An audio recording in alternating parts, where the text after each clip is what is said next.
Bon après-midi, braves gens. Il fait toujours aussi beau, ici en Normandie. Cet après-midi, je vais vous parler de la notion de baptême.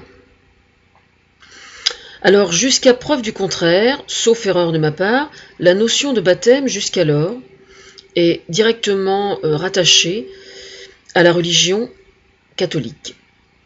Sauf erreur de ma part. Je ne sais pas s'il existe l'équivalent dans les autres religions. Peu importe.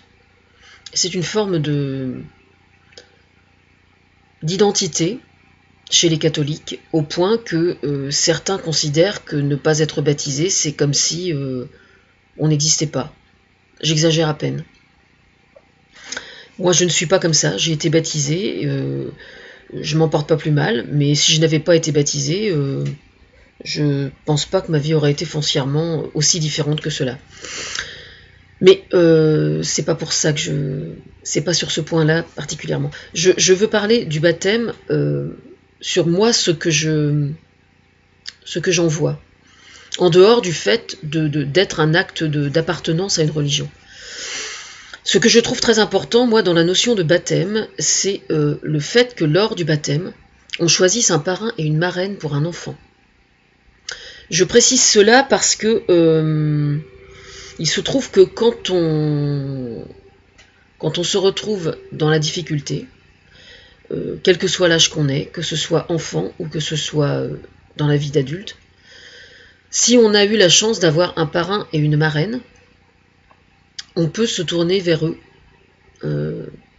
Voilà, c'est tout bête, mais moi notamment, j'ai eu comme marraine ma tante Colette, qui était la petite sœur de ma maman, qui était une femme absolument merveilleuse, qui malheureusement n'était pas heureuse du tout.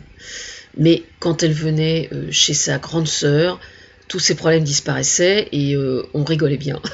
Enfin, j'ai plein d'anecdotes avec elle. Voilà quoi.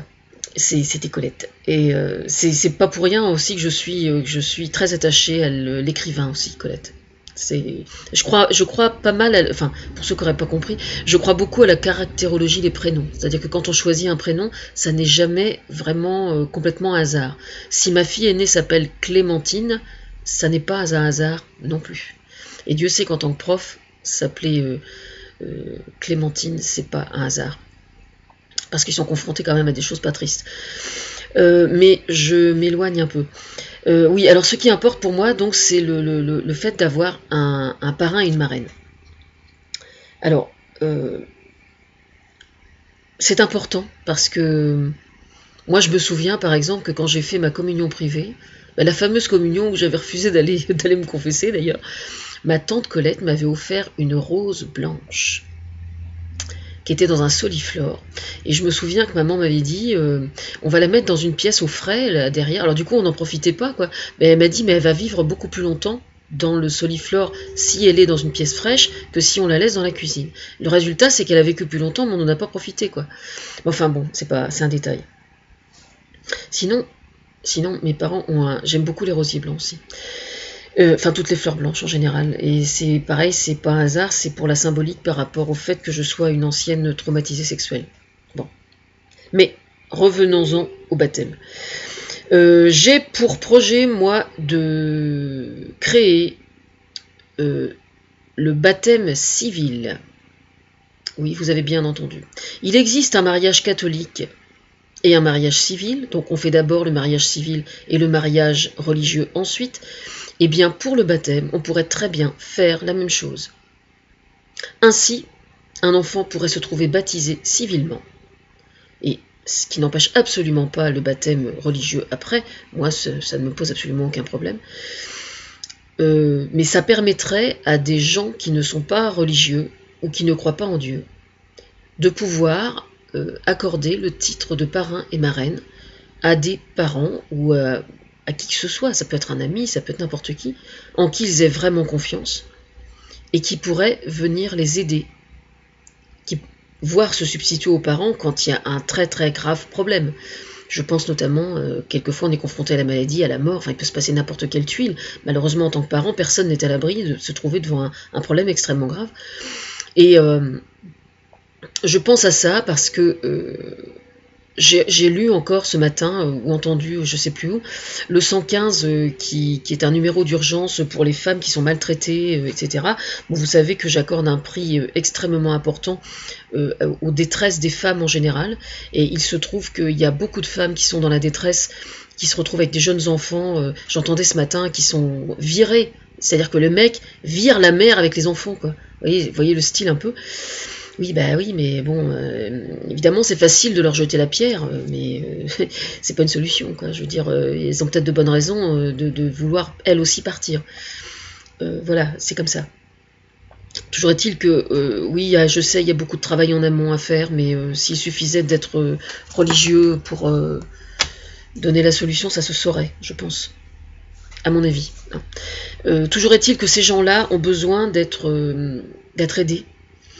Donc je vais travailler sur mon projet de maison transgénérationnelle, et ce que je souhaiterais en fait, c'est que les gens qui ont du temps de libre réfléchissent au fait de devenir parrain ou marraine postulante. Alors je ne sais pas encore comment on va procéder. Moi je peux très très bien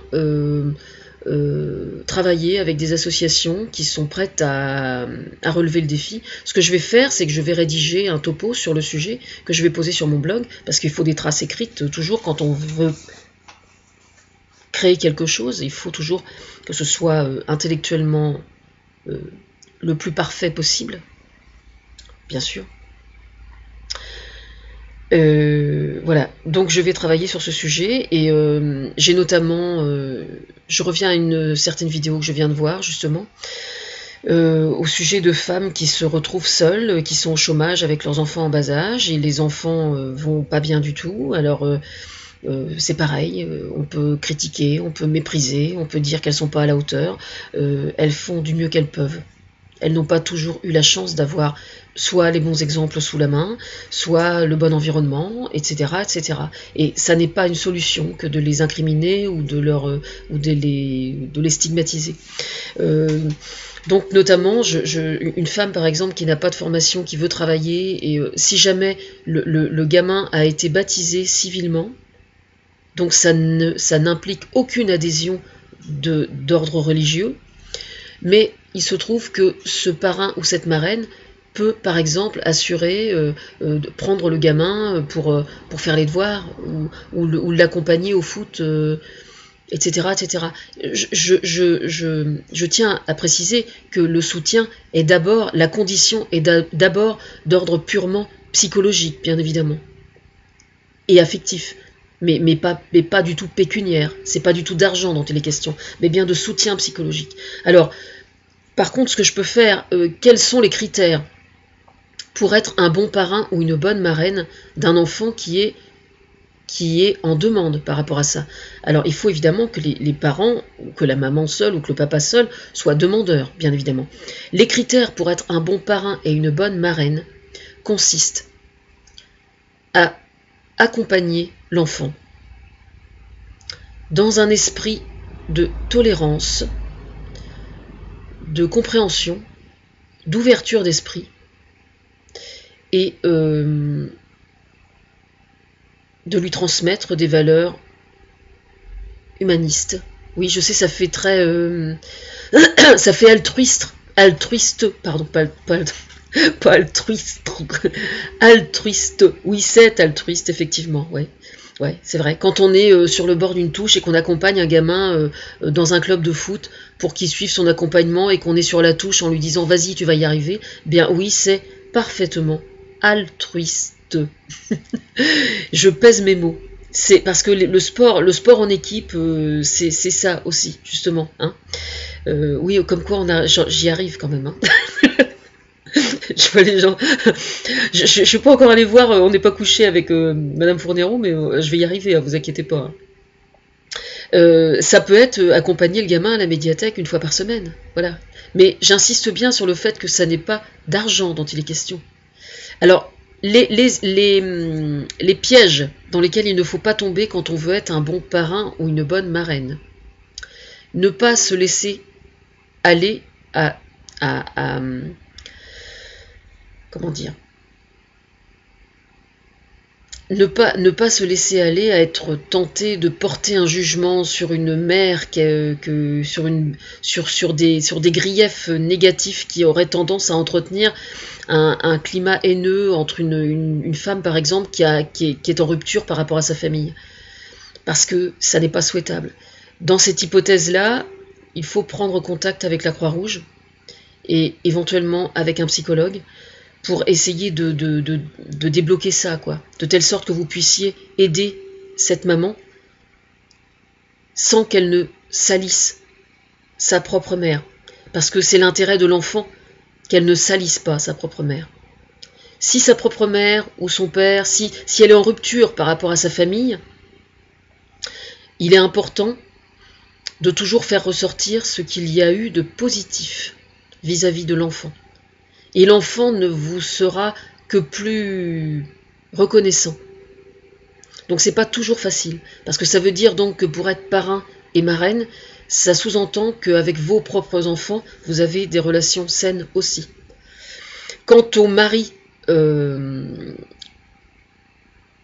ou au père des enfants qui a viré madame avec ses petits, ou qui est tenté de le faire, ou etc., etc., là encore, si vous sentez qu'il y a beaucoup de haine et qu'il y a quelque chose de vraiment profond et de grave, ne restez pas seul. Ne restez pas seul et parlez-en avec des gens compétents. Mais il faut toujours essayer d'inciter la maman ou le papa qui sont seuls avec leurs enfants et qui ont été demandeurs de ce parrainage de ne pas cultiver la haine. C'est l'intérêt de l'enfant de ne pas cultiver la haine, la rancœur, etc., etc. Je sais, c'est pas facile. Mais ça n'est pas facile d'élever des enfants, et je n'ai pas dit que c'était facile d'être un bon parrain et une bonne marraine. Mais je pense que les gens qui ont l'étoffe pour le faire comprendront très bien ce que je veux dire. Je précise que le but ne consiste absolument pas à m'en prendre au baptême catholique. Surtout pas.